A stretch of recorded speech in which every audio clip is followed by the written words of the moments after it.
स्वप्न मॅम लोकांचं I S बनायचं. करोडो लोकांमधून 5,000 लोक भारतामध्ये फक्त आय एस आहेत. कोणकोणत्या सोयी सुविधा मिळतात जेव्हा एखादी मुलगी आय एस ची वाईफ असते, ते थोडंसं ग्लोरीफाय करून सांगा. माझे हसबंड डीसी आहेत, म्हणजे कलेक्टर. आता आमच्या रेसिडेन्सला कुक आहे, होम प्यून आहे. ऍज अ ऑफिसर्स वाईफ मला घरातले काही कामं करावे नाही लागत. भैया तेल खूप टाकतात तर मी त्याकडे लक्ष देते. भैया रिफाईंड तेल टाकायचे तर मी भैयांना सांगितलं नाही भैया हे तेल मी आणलं हेच टाकायचं, एवढंच टाकायचं.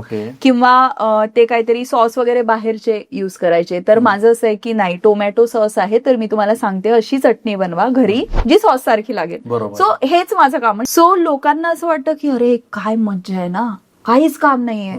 पण तुम्ही त्या रेसिडेन्सला राहून बघा, त्या रेसिडेन्सला जो फ्री टाइम मिळतो, you need to do something to channelise your potential, to channelise your time. तेव्हा कुठे तुम्ही त्या कम्फर्ट्सला एन्जॉय करू शकतात, नाहीतर मग वेडे व्हाल. म्हणजे मला दुसऱ्यांचं नाही माहिती, पण मला ही गोष्ट कळलीये की काही लोक असे पण असू शकतात की कम्फर्ट्स आहे मी एन्जॉय करणार, मी काहीतरी विरंगुडा म्हणून काहीतरी करणार.